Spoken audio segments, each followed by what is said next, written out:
Anyway, this book is called, so for those people listening that want to know what the hell it's called, it's not the Patagonia book. It's called Let My People Go Surfing: The Education of a Reluctant Businessman. So I pulled out a couple lessons. Let's talk about them. Okay. All right. So 10 things from this book. Number one was he talks early on about building the place you want to work. And he said when he started the business, like he was never a businessman. He was a surfer, climber, right? You know the whole backstory. And he said one thing I don't want to change, even if we got very serious, was that work had to be enjoyable on a daily basis. It's too hard not to love it every single day. Yep. I love it. So one of the things that I loved about that passage and kind of the theme of the book is we've touched upon a lot of times, which is this kind of thought about work-life balance or separation, and the way that he's talking about building a business is kind of blending those two things together. Right? Yeah, and like people always place. ask you, like, what's the secret to work-life balance? Yeah. And he did, and the whole book, right, is like they had child care at work, they had food there, they had all the benefits to make it feel like, there isn't a connection. There isn't a separation between the two, and you're trying to create a place that is just as homey and a place that you want to be at as you do when you're How do you think that's played into Drift, right? You've done, I don't know, 4, 5, 6 companies, right? 4, 5, 6, 7, 8, we 9, always 10. change the number. Yeah. Unknown number. Do you think that that's something like these are conscious lessons that you try to build into? Yeah, here? I think one of the difficult things when you read that book, and like Elias, I've had read that book, and you got him to read that.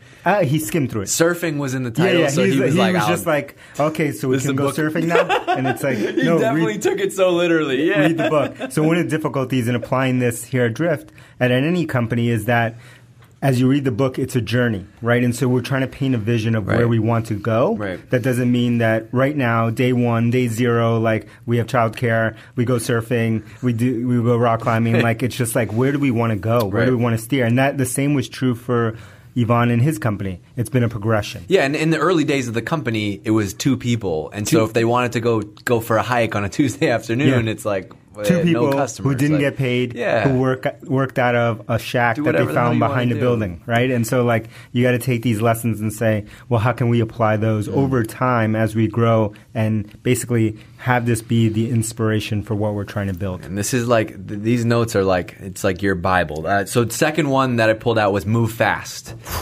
He said, you can't wait until you have all the answers before you act. It's a greater risk to phase in products because you lose the advantage of being first with a new idea. Absolutely. We talk about it all the time. Speed. And it's like, get out there, learn, figure out what's wrong, iterate, move forward. I thought of 2 things when I read that. I thought of, number one, I thought of you and Elias and just like ship it, go fast, go fast, default to wrong, like go fast. The other thing I thought of was Al Reese and positioning. Oh, yeah.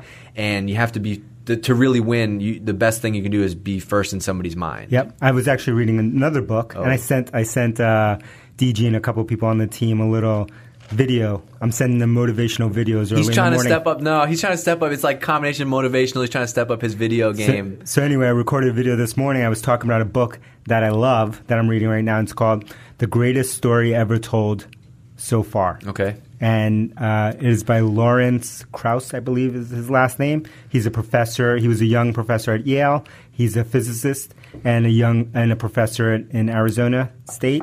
And anyway, in it, one of his things that he talks about is that in physics, and he's talking about Einstein and some of the great physicists, he says that, all great discoveries were a byproduct of another experiment. And then he says, all great discoveries come from activity. There's never been a great discovery that's come from inactivity. That's crazy. And it's so true. Like, how often do you just do something the first time and that's it? Right? Never. Everything. I mean, think about, like, even if you think about what we're doing now, like at Drift, right? That came from other things. Absolutely. And this is a guy who's, totally in a different realm, totally different place that he's talking about. He's talking about science and physics, experimental physics, and he's telling the same story that we're talking about here that Ivan has taught us and that we learn every day. And Are you looking at notes right now? No, I'm looking up the book. Okay. Let's not get twisted. I was like, either you're texting right now or you're looking at notes. So Lawrence Krauss, the greatest story ever told so far. We're giving you all the books today. All the books so far.